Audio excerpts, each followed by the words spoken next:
नमस्कार दोस्तों, मैं शांडिल अनुज पथ ज्योति आईएएस प्लेटफॉर्म पर आपका स्वागत करता हूं। आज मैं आपसे मुस्लिम विधि के स्रोतों के बारे में चर्चा करूंगा। Sources of the Muslim law. यदि स्रोत की बात करें तो दो तरीके के स्रोत मुस्लिम लॉ में प्राप्त होते हैं। पहला प्राथमिक स्रोत है, प्राइमरी सोर्स, और दूसरा सेकेंडरी सोर्स या द्वितीयक सोर्स के तौर पर माना जाता है। आज मैं आपसे प्राथमिक स्रोत के बारे में चर्चा करूंगा और ये प्राथमिक स्रोत में 4 स्रोत की बात करूंगा। पहला जो सोर्स ऑफ मुस्लिम्स लॉ है वो कुरान है। सेकंड जो प्राइमरी सोर्स है आपका वो सुन्नत या अहदीस है, जिसे ट्रेडिशन ऑफ प्रॉफिट मोहम्मद बोला जाता है। तीसरा जो है इज्मा है, concurrent opinion of the Muslim jurist, source of law के तौर पर कंसिडर किया जाता है। और चौथा एनालॉजिकल डिडक्शन या कियास। यानी इन 4 प्राथमिक स्रोतों के बारे में आपसे बात करूंगा। पहला कुरान, दूसरा सुन्ना या हदीस, तीसरा इज्मा और चौथा कियास। कुरान गणना और समय की दृष्टि से सर्वप्रथम और सर्वश्रेष्ठ सोर्स माना जाता है मुस्लिम लॉ का। First and fundamental source of Muslims law माना जाता है। डिवाइन ओरिजिन और होली बुक माना जाता है कुरान को, क्योंकि इनमें जो शब्दों का संकलन है वह ऑलमाइटी या अल्लाह के शब्द है, और इसीलिए इसे डिवाइन ओरिजिन की बुक माना जाता है, जो कि प्राथमिक स्रोत के तौर पर, प्रथम स्रोत के तौर पर, सर्वश्रेष्ठ स्रोत के तौर पर माना जाता है मुस्लिम्स लॉ में। यदि आप संरचना के बारे में बात करेंगे, स्ट्रक्चर के बारे में बात करें, तो कुरान चैप्टर्स में बटे हुए हैं, अध्याय में बटे हुए हैं, और जिन्हें सूरा कहा जाता है।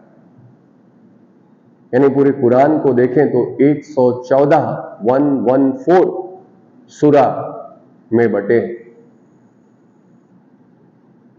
और ये जो सूराएं हैं इनमें वर्सेस पाई जाती हैं, जिन्हें आयत कहा जाता है। आयतों की संख्या कुरान में 6000 के ऊपर है, और इनमें से 200 आयत जो है वो कानून के बारे में बात करती हैं और विधि के बारे में बात करती हैं। यानी ये जो सूरा है ये चैप्टर्स कहलाते हैं, और ये जो सूरा है इनमें वर्सेस पाए जाते हैं, और ये जो वर्सेस हैं वो आयत कहलाती है।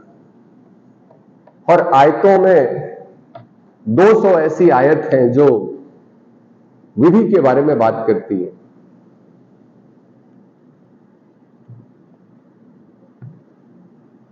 यानी ये डिवाइन ओरिजिन है, ये होली बुक है, ये fundamental source of Muslim law है। स्ट्रक्चरली देखें तो 114 सूरा में बटा हुआ है और 6000 के ऊपर आयतें हैं, और उनमें से 200 आयत जो है वो विधि के बारे में प्रावधान करते हैं। यानी it is a mixture of law, religion and morality. Quran जो है वो नैतिकता का, विधि का और धर्म का मिश्रित रूप है। यानी इनमें आयतें जो है वो धर्म के बारे में, नैतिकता के बारे में और विधियों के बारे में प्रावधान करती हैं। ऐसा कहा जाता है कि प्रॉफिट मोहम्मद साहब मक्का में जिन शब्दों को अटर किया है, जिनका अटरेंस मक्का में हुआ है, वो धर्म और नैतिकता से संबंधित थी, और जो मदीना में उनके द्वारा बातें उच्चारित की गई वो विधि से संबंधित है। जैसा कि मैंने आपसे कहा कि ये जो पुस्तक है वो डिवाइन ओरिजिन है। डिवाइन ओरिजिन इस संदर्भ में है कि कुरान के जो शब्द हैं वो अल्लाह के शब्द माने जाते हैं, और प्रॉफेट मोहम्मद साहब जो अल्लाह के रसूल माने जाते हैं, इन्हीं अल्लाह के शब्दों को उन्होंने उच्चारित किया है, और उसी का जो संकलन है वो आपका कुरान कहलाता है। तो मैंने आपसे कहा कि जब अल्लाह के शब्द उन्हें प्राप्त हुए मक्का में, तो वो धर्म और नैतिकता से संबंधित थे, और मदीना में जो शब्द उन्हें प्राप्त हुए, गैब्रियल मैसेंजर के माध्यम से अल्लाह के शब्द को उन्होंने उच्चारित किया, जो गैब्रियल से उन्होंने प्राप्त किया, अल्लाह के शब्दों को उन्हें जो उच्चारित किया, उन्हीं शब्दों का संकलन जो है वो कुरान है। कुरान में a different form of the law, Quran जो है उसमें विभिन्न तरीके की विधियों के बारे में प्रावधान, ये उस समय तत्कालीन समय में ऐसी जो कुप्रथाएं थी उन्हें और उनका विरोध किया प्रॉफेट मोहम्मद साहब ने। यानी जैसे जुआ, जैसे इनडेफिनिट पॉलीगैमी यानी असीमित बहुविवाह की प्रथा, जो कि अरबिक कंट्रियों में उस समय प्रिवेल करती थी, जो कुप्रथा के तौर पर थी। हाई रेट ऑफ इंटरेस्ट पर पैसे को देना, यानी ऊंची ब्याज दर पर पैसे को देना, ये ऐसी प्रथाएं थीं जिनका विरोध किया गया प्रॉफेट मोहम्मद साहब के शब्दों के द्वारा, जो कि उन्हें अल्लाह के द्वारा मिले और जो कुरान का भाग बना। ये मोस्ट अथॉरिटेटिव वर्ड्स हैं, और कुरान जो है वो अनचेंजेबल है। कुरान को अमेंड नहीं किया जा सकता है, क्योंकि कुरान के जो शब्द हैं वो ऑलमाइटी के वर्ड हैं, गॉड के वर्ड हैं। And court has no power to amend or give the different meaning. Courts के पास ये पावर नहीं है कि इन शब्दों को परिवर्तित कर सकें, क्योंकि ऐसे शब्द जो हैं वो अल्लाह के शब्द हैं, ऑलमाइटी के वर्ड्स हैं। ये अनचैलेंजेबल है, इसे चैलेंज नहीं किया जा सकता है। यानी इनके शब्दों को परिवर्तित नहीं किया जा सकता है,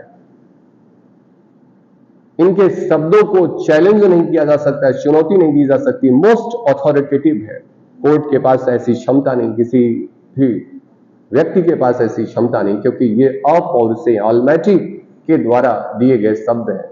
ऐसा माना जाता है कि ये जो शब्द अवतरित हुए हैं वो गैब्रियल नामक, जैसे जिब्राइल भी कहते हैं, नामक मैसेंजर के द्वारा अल्लाह के शब्दों को प्रॉफेट मोहम्मद साहब को प्राप्त हुए थे, और उसी को उन्होंने अटर किया था, और उसी का संकलन जो है वो कुरान था। तो कुरान जो है वो एक डिवाइन ओरिजिन है। कुरान का जो स्ट्रक्चर है वो सूरा और आयतों से मिलकर के बना हुआ है। कुरान जो है वो धर्म, नैतिकता और विधि के बारे में बातें करती। कुरान जो है वो ईश्वर और अल्लाह के शब्दों का संकलन है। कुरान के शब्द प्रॉफेट मोहम्मद साहब के द्वारा बोले गए शब्द हैं, जो कि उन्होंने अल्लाह से प्राप्त किए। यानी ऐसा कहा जाता है कि प्रॉफिट मोहम्मद साहब ने इन वर्ड्स को सिर्फ अटर किया, उच्चारित किया, लेकिन ये जो शब्द थे वो अल्लाह के शब्द थे और इसीलिए वो मोस्ट अथॉरिटेटिव है in the point of time. वो फंडामेंटल सोर्स ऑफ लॉ है और अनचैलेंजेबल है, उन्हें चैलेंज नहीं किया जा सकता है। लेकिन अरबिक कंट्री है और जो इस्लाम में यदि समस्याएं आगे बढ़ी तो प्रॉफिट मोहम्मद के एक सप्लीमेंटल सोर्स के तौर पर सुन्नत, जिसे tradition of the prophet Muhammad साहब कहा गया, वह भी सोर्स ऑफ मुस्लिम लॉ बना।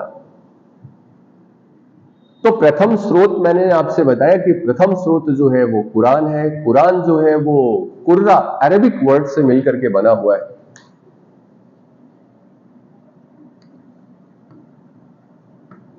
और ये अरबिक वर्ड है। कुरान का मतलब होता है टू रीड, जिसे पढ़ा, और आट टू बी रीड, जिसे पढ़ना है या जिसे पढ़ा जाना चाहिए। रीड कुर्रा शब्द और कुरान, और ये कुरान जो है ये सूरा में बटे हुए हैं और सूरा में जो संख्या है वो 114 है। ये वर्सेस हैं जो आयत कहलाती हैं। और आपने सुना है आयत, ये जो वर्सेस हैं वो आयत से जो छंदत, यानी आप इसी तरीके से जब देखेंगे कि ऋग्वेद की बात करें तो ऋग्वेद जो है वो मंडल में बटे हुए हैं और मंडल जो है वो ऋचाओं में बटे हुए हैं। यानी ऋग्वेद में देखें तो आप 10 मंडल हैं और मंडल में आपकी ऋचाओं की संख्या है। जो वर्सेस हैं वो ऋचा कही जाती हैं और यहाँ पे कुरान में जो वर्सेस हैं वो आयत्स कहलाती हैं और ये जो चैप्टर्स हैं वो सूरा कहलाते हैं। संख्या जो है 114 है। आयत जो है वो 6000 के ऊपर है, कहीं पे 46 मिलता है, यानी 6666 6666 मिलता है, कहीं 6200 समथिंग मिलता है, यानी 6000 प्लस है। और उनमें से 200 जो आयतें हैं वो मात्र विधि के बारे में बात करती हैं, यानी बाकी जो आयतें हैं वो धर्म के बारे में और नैतिकता के बारे में बात करती हैं।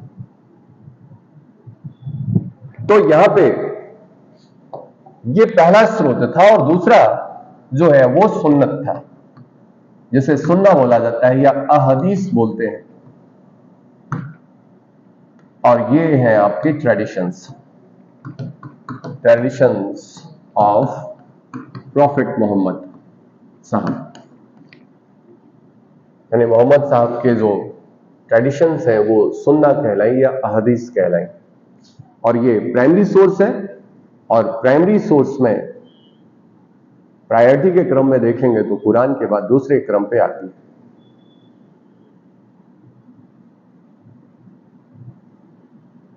तो प्रॉफिट मोहम्मद साहब के द्वारा जो कहा गया, जो किया गया या जिस बातों पर मौन रखा गया, वह भी मुस्लिम विधि का एक स्रोत के तौर पर माना गया।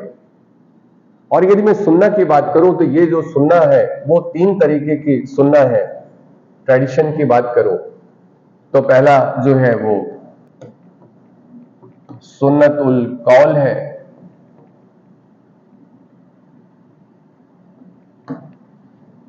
और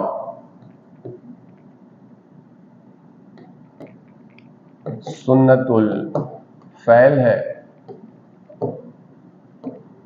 और तीसरा है सुन्नतुल तकरीर। तो 3 तरीके की सुन्नत है। पहला सुन्नतुल कौल है, सुन्नतुल फैल है, सुन्नतुल तकरीर है। सुन्नतुल कौल जो प्रॉफिट मोहम्मद साहब के द्वारा बोले गए शब्द हैं, spoken words by prophet Muhammad. सुन्नत उल फैल प्रॉफिट मोहम्मद के द्वारा जो कुछ किया गया, whatever done by the prophet Muhammad, जो किया गया, और सुन्नतुल तकरीर जिस पर प्रॉफिट मोहम्मद मौन रहते हैं, चुप रहते हैं। यानी प्रॉफिट मोहम्मद के द्वारा जो कुछ बोला गया वो सुन्ना हो गया और सुन्नत उल कौल का भाग बना, यानी सोर्स ऑफ मुस्लिम लॉ बना। जो उनके द्वारा किया गया आचरण व्यवहार वह सुन्नतुल फैल का भाग बना और वो मुस्लिम विधि का स्रोत बना। और सुन्नतुल तकरीर, जिन बातों पर मोहम्मद साहब मौन थे, ऐसा कहा जाता है अल खामोशी नीम रजा, यानी किसी बात पर यदि आप साइलेंट हैं तो यह माना जाता है कि आपने उस पर अपनी सहमति दे दी है, यानी इंप्लाइड कंसेंट है। तो silence sometime amount as a implied consent. इसका मतलब ऐसी जो प्रथाएं जिसका प्रॉफिट मोहम्मद साहब ने विरोध नहीं किया था उस समय, तो यह माना गया कि प्रॉफिट मोहम्मद साहब ने उसे अप्रूव कर दिया है, उस पर अपनी कंसेंट दे दी है। तो यह सुन्नतुल तकरीर का भाग हो गया, जो बातें उन्होंने बोला।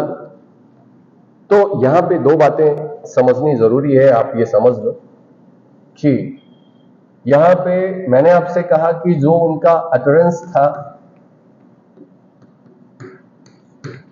और यहां पे मैं आपसे बता रहा हूं कि वर्ड्स जो स्पोकन थे, यानी जो शब्द प्रॉफिट मोहम्मद साहब के द्वारा अटर किए गए वो कुरान का पार्ट हो गए। और जो उन्होंने एज अ ह्यूमन बीइंग, एक सामान्य व्यक्ति की तरह जो उन्होंने अपने जीवन काल में बोला, उसका जो संकलन था वो सुन्नतुल कौल हो गया। सुन्नतुल कौल। यहां पे ये जो वर्ड्स थे ये प्रॉफिट मोहम्मद के वर्ड्स नहीं थे, ये वर्ड्स ऑफ गॉड थे, वर्ड्स ऑफ गॉड। और इन्हें अल्लाह के शब्द माने जाते हैं। यानी अल्लाह के जो शब्द थे प्रॉफिट मोहम्मद साहब ने उन्हें अटर किया और उसका जो संकलन था वो कुरान का भाग बन गया।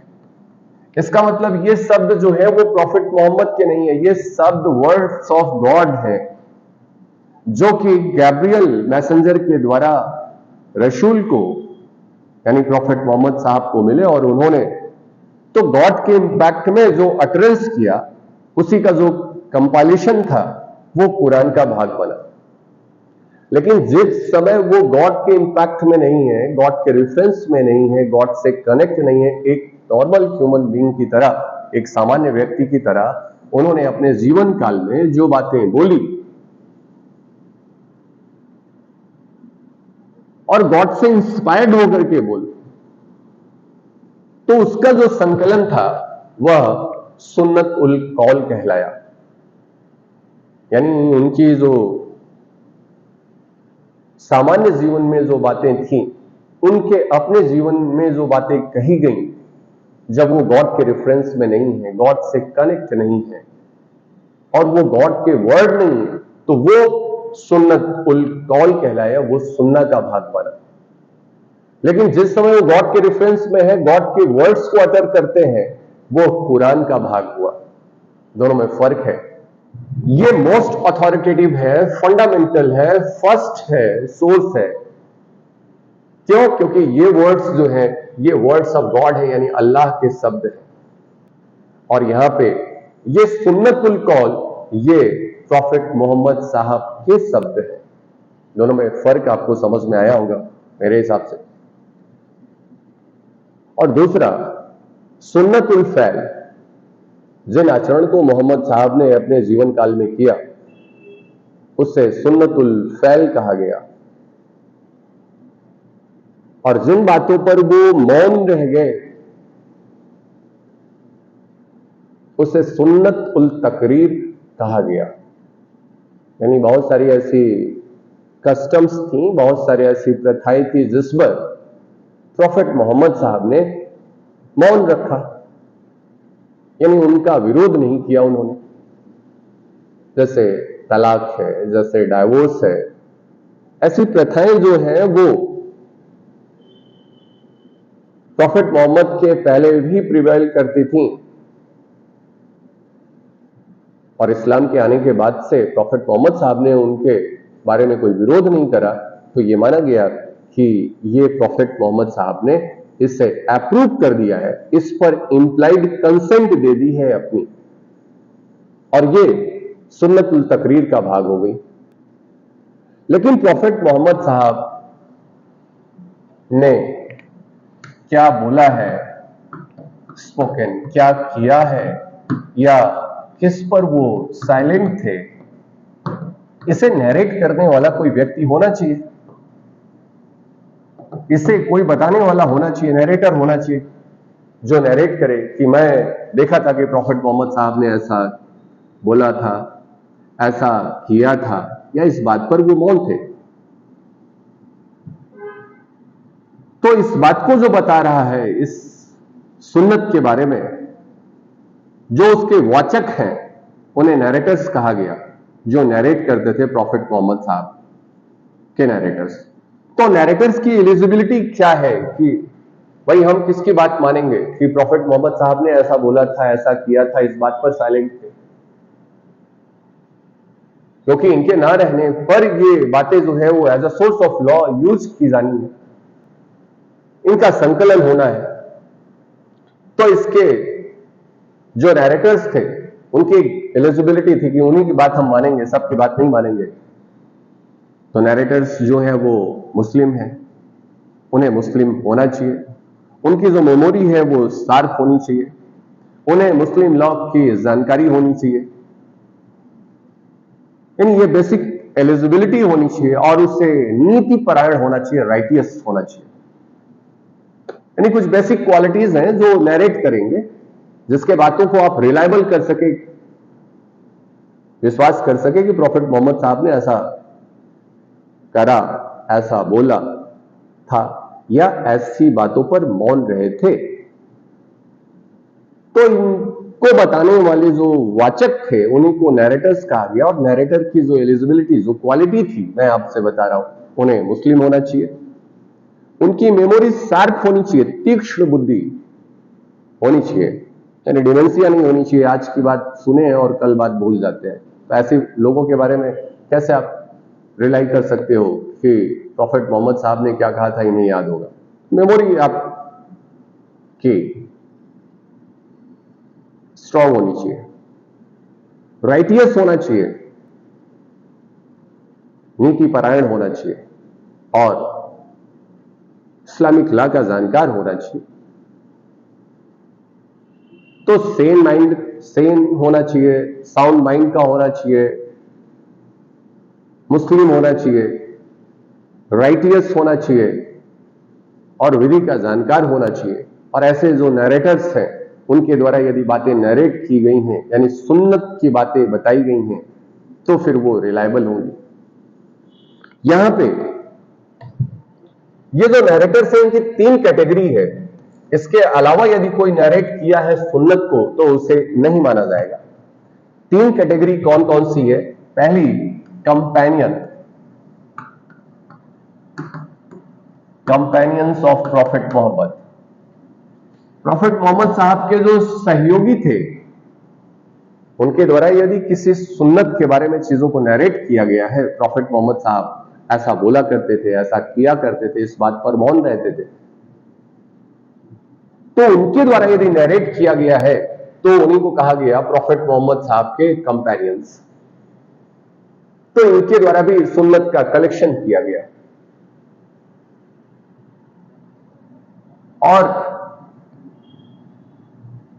इन कंपेनियंस के जो सक्सेसर थे, यानी सक्सेसर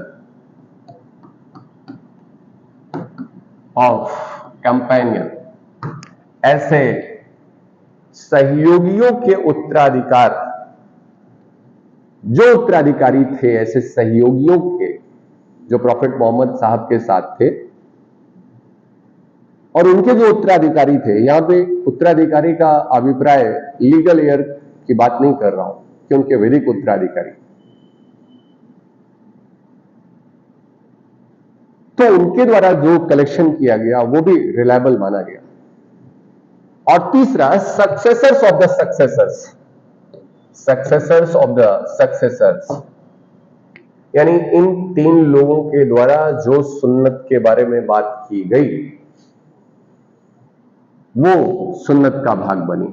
फिर से मैं बता दूं आपको, पहला मैंने आपसे कहा प्रॉफेट मोहम्मद साहब के जो सहयोगी थे उनके द्वारा यदि नरेट किया गया सुन्नत को तो उन्हें कहा गया प्रॉफेट मोहम्मद साहब के सहयोगियों की सुन्नत, जो इन्होंने नरेट किया। ये मोस्ट अथॉरिटेटिव था, सबसे बेस्ट क्वालिटी की है। एक उदाहरण के तौर पे देखिए जरा आप, ये प्रॉफेट मोहम्मद साहब और इनके साथ जो लोग हैं, जो क्लोज कांटेक्ट में है प्रॉफेट मोहम्मद साहब के, और जो उनके लाइफ टाइम में है, during the lifetime of the prophet Muhammad, and had a opportunity or a privilege to live in a close contact with the Prophet Muhammad साहब, ये उनके समकालीन हैं और प्रॉफेट मोहम्मद साहब के साथ रहते हैं। तो इनके द्वारा जो बातें बताई गई, इनके सहयोगी माने गए, तो इनके द्वारा जो बातें बताई गई कि प्रॉफेट मोहम्मद साहब ने ये बोला है, ये स्पोकन है, ये किया है, या इस पर साइलेंट है, तो ये बातें इन लोगों की रिलायबल मानी गई और ये सुन्नत का भाग बनी। तो ये किनके द्वारा बताई जा रही है?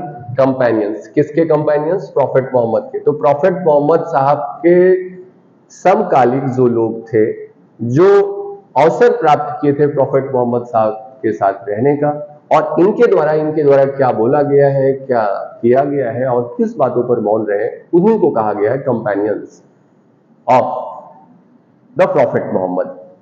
अब इनके जो उत्तराधिकारी हैं, यानी अब इनको ले लीजिए आप, ये जो लोग हैं वो प्रॉफेट मोहम्मद साहब के साथ तो नहीं रहे, यानी ये लोग जो हैं प्रॉफेट मोहम्मद के साथ नहीं रहे, लेकिन ये लोग इनके कांटेक्ट में थे, यानी they had no an opportunity to live with the prophet Muhammad साहब, लेकिन ये उनके सहयोगियों के साथ रहे हैं। तो इनके सहयोगियों के द्वारा इनको जो बताया गया था, इनका जो कलेक्शन था, वही मैं आपसे बता रहा हूं कि ये क्या है? Successor of the companions. और फिर इनके जो सक्सेसर्स हैं, तो सक्सेसर्स ऑफ द सक्सेसर, तो ये 3 कैटेगरी थी, यानी इनकी, इनकी और इनकी। इनके द्वारा जो कलेक्ट किया गया वो सुन्नत का भाग बना। इसके आगे के लोगों के द्वारा यदि कोई बातें नरेट की गई हैं तो वो सोर्स ऑफ मुस्लिम लॉ नहीं हुआ। ये जो सुन्नत थी, सुन्नत की एक्सेप्टेबिलिटी और उसकी अथॉरिटी के आधार पर 3 तरीके की सुन्नत आई। जैसे आपको जानना चाहिए, अहदीस ए मुतवातिर आई है, अहदीस से मुतवातिर,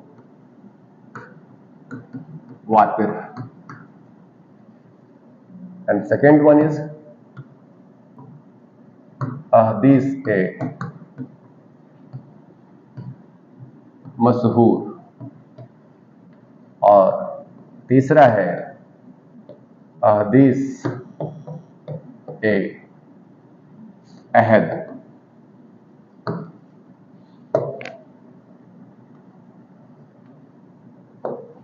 मैंने आपको 3 चीजें बताई, ये एक्सेप्टेबिलिटी और अथॉरिटी और इनके प्रचलन के आधार पर 3 तरीके की सुन्नत जो है उनका नामकरण किया जाता है। ये एक्सेप्टेबिलिटी के आधार पर है।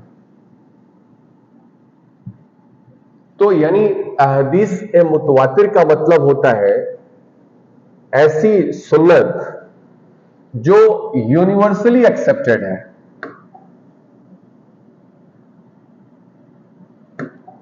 Universally accepted, universally accepted.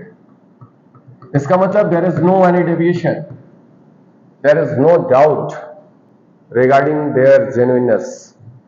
यानी ऐसी सुन्नत और ऐसी सुन्ना जिसके बारे में कोई भी डाउट नहीं है उनके जेन्युइननेस को लेकर के, और वो यूनिवर्सली एक्सेप्टेड है throughout the world, throughout the Islamic worlds और इस्लामिक सोसाइटी,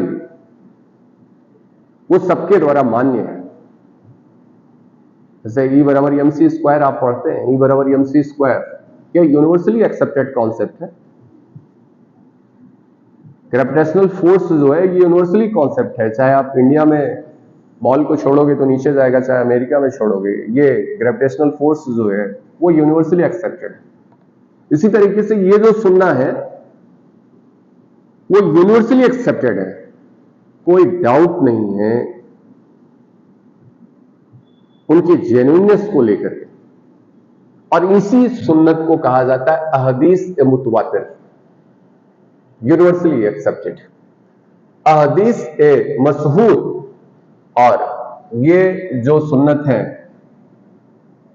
जो पॉपुलर है। मशहूर का मतलब क्या होता है? पॉपुलर। इसका मतलब यह है कि ऐसी सुन्नत जो मेजॉरिटी के द्वारा मानी जाती है, यानी सभी के द्वारा नहीं, बट मेजॉरिटी एक्सेप्ट करती है ऐसी सुन्नत। ऐसा जो समुदाय है वो पॉपुलरली एक्सेप्ट करता है, but not as a whole community. तो ऐसी जो सुन्नत है उन्हें कहा जाता है अहदीस ए मशहूर। और तीसरा है अहदीस ए अहद, इन्हें आइसोलेटेड ट्रेडिशन कहा जाता है। आइसोलेटेड ट्रेडिशंस, और ये पॉपुलर ट्रेडिशंस हैं। मैं आपसे बात कर रहा हूं, सुन्ना को ट्रेडिशंस ऑफ द प्रॉफिट कहा जाता है और यूनिवर्सली एक्सेप्टेड ट्रेडिशंस है। तो ये आपके प्रीलिम्स एग्जाम में पूछे जाते हैं आपसे, मुतवातिर, मशहूर या अहद, ये शब्द ध्यान रखिए। ये आइसोलेटेड ट्रेडिशंस हैं। आइसोलेटेड ट्रेडिशन का मतलब ये है कि ना तो इन्हें बड़े लोगों के द्वारा यानी मेजॉरिटी में लोगों के द्वारा एक्सेप्ट किया गया है, और ना ही ये कंटिन्यू रही। इसका मतलब ना तो ये हर समय में कंटिन्यू है और ना ही सभी लोगों के द्वारा इन्हें एक्सेप्ट किया गया है। और ऐसी जो सुन्नत है वो आपके अहदीस से अहद कहलाती है। तो मैंने आपको 2 चीजें बताई, एक तो कुरान के बारे में बात करा, दूसरा जो है मैंने आपसे सुन्नत के बारे में बात करी। कुरान पहला और सर्वप्रमुख, सर्वश्रेष्ठ, सर्वोत्तम, उत्कृष्ट, जो भी सुपरलेटिव डिग्री है आप जानते हैं, वो सोर्स है आप। और दूसरा सुन्नत के बारे में बात करा, जो traditions of the prophet Muhammad के बारे में बात करती है। और ट्रेडिशन जो है वो उनके 3 चीजों से बनी, जो उन्होंने बोला है, जो उन्होंने किया है, जो इस बातों पर वो मौन रहे। जिन बातों को उन्होंने बोला है वो सुन्नतुल कौल हो गई, जिन बातों को उन्होंने किया है आचरण के तौर पर वो सुन्नत उल फैल हुई, और जिन बातों पर वो मौन रहे हैं उसे सुन्नतुल तकरीर कहा गया।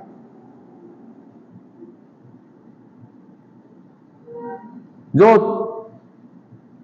तीसरा स्रोत है वो इज्मा कहलाता है। इज्मा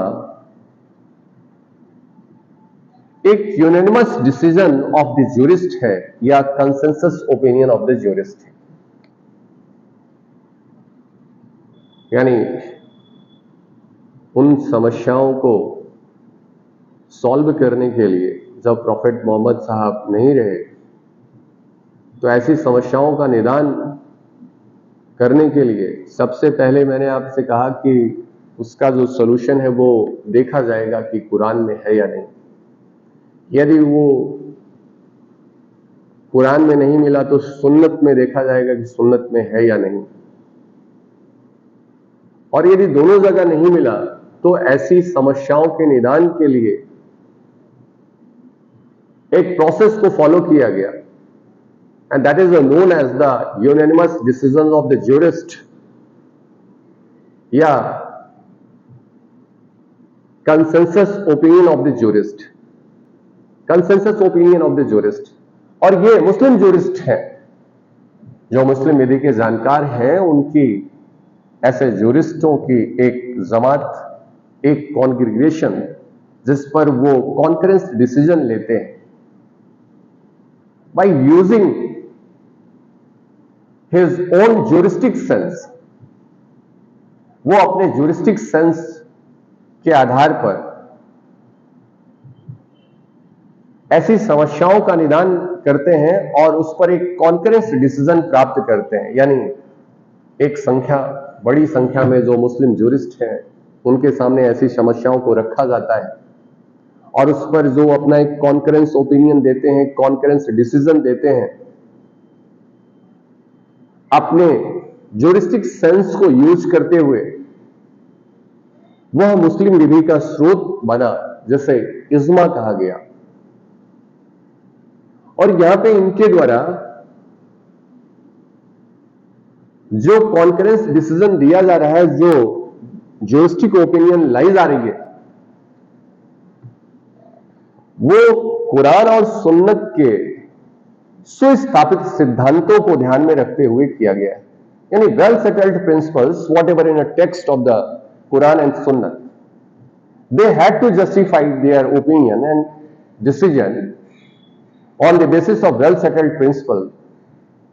इन्हें जस्टिफाई करना होता है, जिस तरीके से आज की डेट में आपके यहाँ जो डिसीजंस आते हैं ऑनरेबल सुप्रीम कोर्ट या हाई कोर्ट्स, जो कोर्ट्स डिसीजन देते हैं वो रीजन डिसीजन देते हैं। इसका मतलब डिसीजन के पीछे लॉजिक क्या है, रीजन क्या है, वो बताते हैं। इन द सेम मैनर वहां पे इज्मा का जो फॉर्मेशन होता है, द फॉर्मेशन ऑफ इज्मा, इसका जो प्रोसेस है वो इज्तिहाद कहलाता है। ये वर्ड्स आपको, इज्तिहाद जो है, इज्तिहाद is a process to formation of इज्मा। तो ये जो प्रोसेस फॉलो किया जा रहा है इनके द्वारा, ये कुछ सुस्थापित सिद्धांतों, और ये जो सिद्धांत जो है वो कहां के हैं, वो इस्लामिक लॉ के जो प्रिंसिपल्स हैं, जो सुन्नत में और जो कुरान में दिए गए हैं। जैसे पब्लिक पॉलिसी, जैसे इक्विटी का प्रिंसिपल, जैसे welfare of the community, welfare of the public interest, ये सब सिद्धांत हैं। और इन सिद्धांतों को ध्यान में रखते हुए जो कॉन्करेंट डिसीजन, जो कंसेंसस ऑफ द ओपिनियन ऐसे मुस्लिम ज्यूरिस्ट के द्वारा दिया जा रहा है, वो सोर्स ऑफ मुस्लिम लॉ बना, that is known as the इज्मा। और यहां पे ऐसी प्रक्रिया में इस्तिहसन और इस्तिदलाल शब्द, यानी रूल ऑफ इंटरप्रिटेशन को फॉलो किया जाता था। इस्तिहसन और इस्तिदलाल थोड़ा सा कठिन है। इस्तिहसन और इतना भी नहीं है, आप इस्तिहसन और इस्तिदलाल,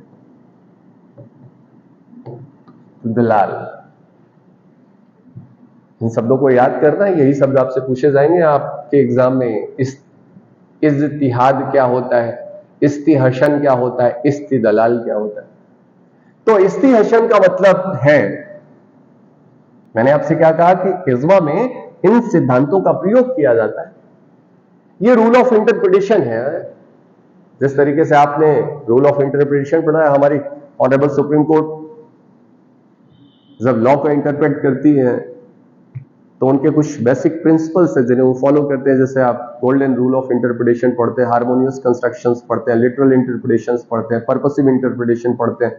तो इसी तरीके से ये इस्लामिक लॉ में इस्तिहसन और इस्तिदलाल ये रूल ऑफ इंटरप्रिटेशन है। तो मैं आपसे कह रहा हूं कि इस्तिहसन जो है वो क्या है? ज्यूरिस्टिक इक्विटी है। यानी जो ज्यूरिस्ट है वो अपने सेंस ऑफ जस्टिस को यूटिलाइज करते हैं विदाउट रेफरिंग द टेक्स्ट। जैसे आपने पढ़ा है कि हमारे जो जजेस हैं, जो जुडिशियल मजिस्ट्रेट हैं, वो अपने जुडिशियल माइंड को अप्लाई करते हैं। तो applying the judicial mind is no way defined. उसी तरीके से मैं आपसे यहां कह रहा हूं कि ये जो ज्यूरिस्ट है वो अपने ज्यूरिस्टिक सेंस को, यानी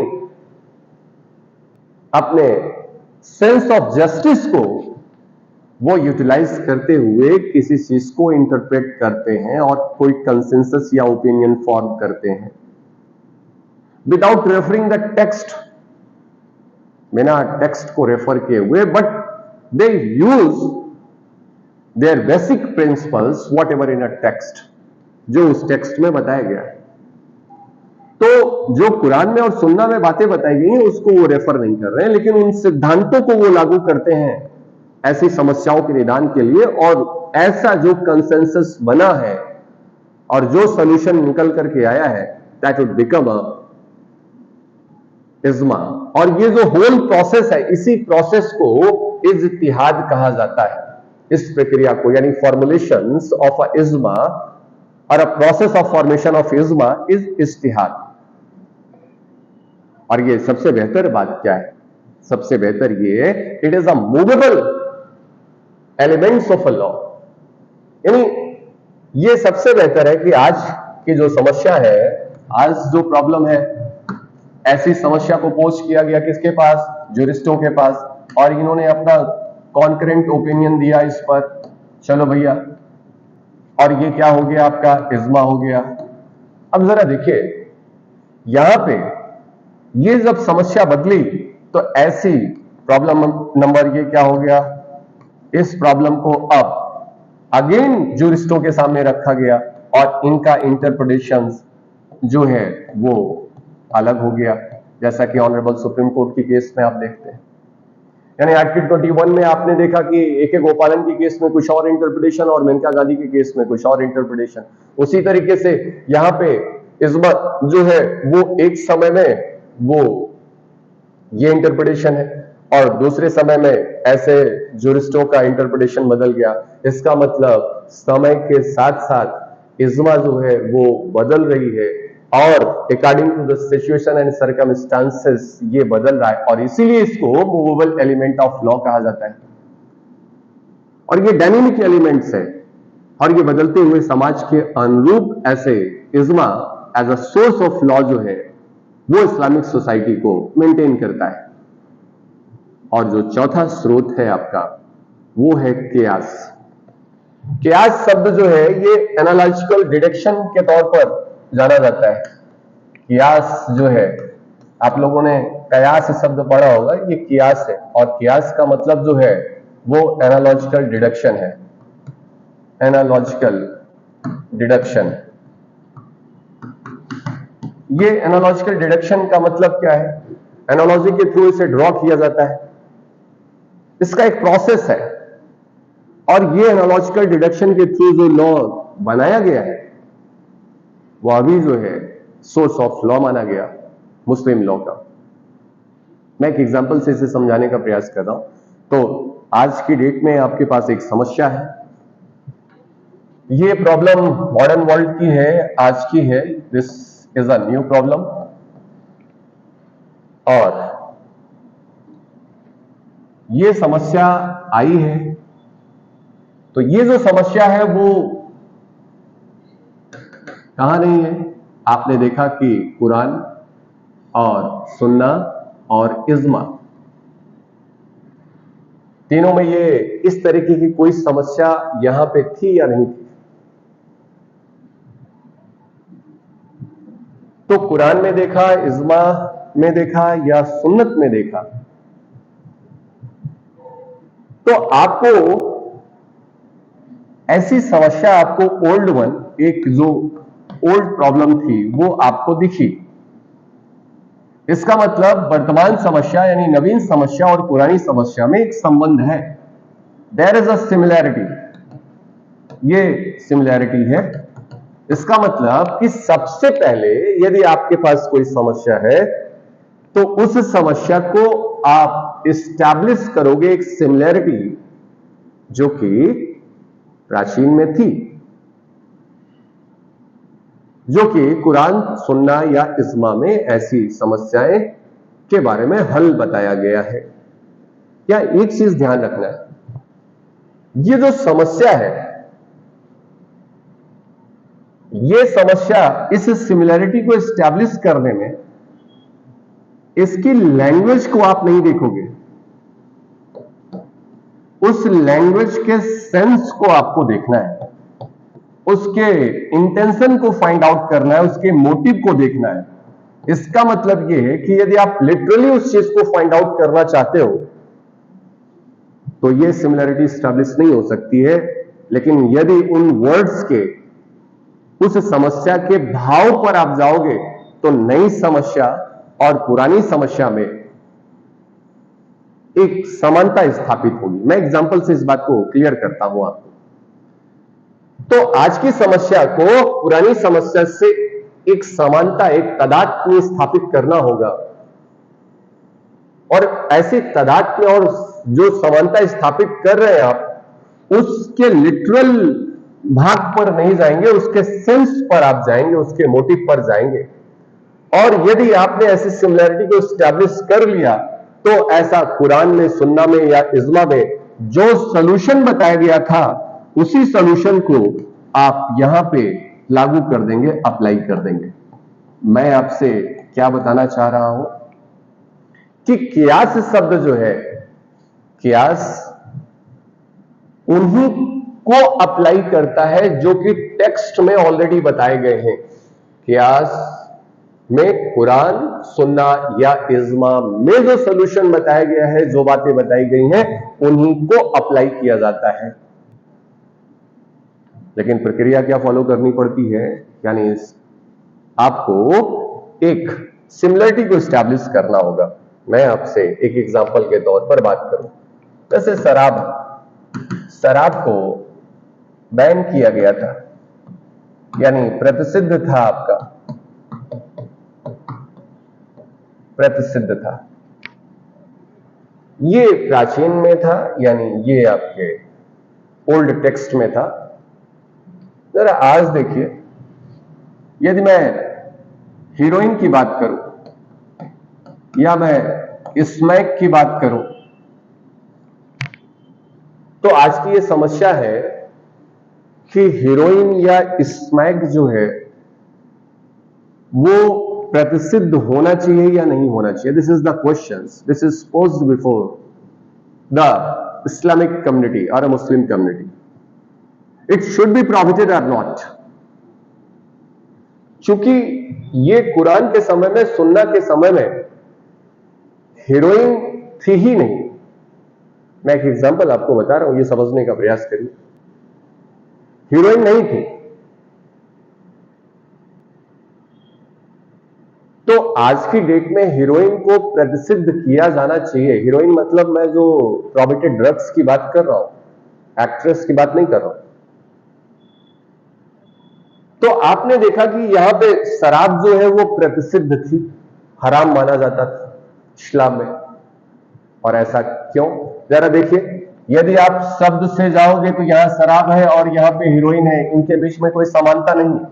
मैंने आपसे कहा कि आपको उसके भाव पर जाना होगा। शराब को क्यों प्रतिषिद्ध किया गया था? क्योंकि ये नशा करता था। इसका मतलब वो हर चीज जो नशा करे वो प्रतिषिद्ध होगी। और हीरोइन जो है वो क्या पैदा करती है? नशा पैदा करती है। आपने देखा यहां नशा और यहां पे नशा, दोनों में समानता है या नहीं है? आपने समानता स्थापित कर ली। लेकिन यदि आप इसके शब्दों पर जाते तो शब्द जो है वो अलग है। मैं आपसे कह रहा हूं कि आपको शब्द को नहीं देखना है, यानी लिटरल इंटरप्रिटेशन नहीं करना है, उसके भाव को देखना है। यानी यहां पे शराब को क्यों प्रसिद्ध किया गया? क्योंकि वो नशा करती थी, इंटॉक्सिकेशन करती थी। तो ऐसी हर चीज जो नशा पैदा करेगी वो इसके समान होगी। क्योंकि ये यहां पे प्रसिद्ध है, जो नशा कर रहा है वो प्रसिद्ध है, तो यहां पे भी जो नशा करेगा वो प्रसिद्ध होगा। यानी यहां पे जो सोल्यूशन था वही सोल्यूशन हमने यहां पे लगा दिया। और यहां पे ये बातें जो सॉल्व हुई हैं वो कैसे हुई हैं? जो आपके ओल्ड टेक्स्ट में जो बातें की गई हैं, यानी जो टेक्स्ट में बातें बताई गई हैं। तो कियास क्या है? कियास एनालॉजिकल डिडक्शन है। कहां से डिड्यूस किया जा रहा है? कुरान से, सुन्ना से या इज्मा से। यानी वहां पे जो सॉल्यूशन बताया गया है, तो पहले नई और पुरानी समस्याओं में तादात्म्य स्थापित करेंगे। यदि उसमें सिमिलरिटी स्टैब्लिश हो गई तो जो कुरान में, सुन्ना में, इज्मा में उसके लिए सॉल्यूशन बताया गया था, उसी सॉल्यूशन को यहां पे अप्लाई कर दिया जाएगा और यही आपका कियास कहलाता है। तो इतनी बातें आपको समझ में आई हो, वीडियो अच्छी लगी हो तो शेयर करिएगा, सब्सक्राइब करिएगा। और भी हम लोग मॉडर्न सोर्स यानी सेकेंडरी सोर्स के बारे में मुस्लिम लॉ के आगे नेक्स्ट लेक्चर में आपको लेके आऊंगा। वीडियो अच्छी लगी हो तो लाइक करिए, शेयर करिए, सब्सक्राइब करिए। Thank you.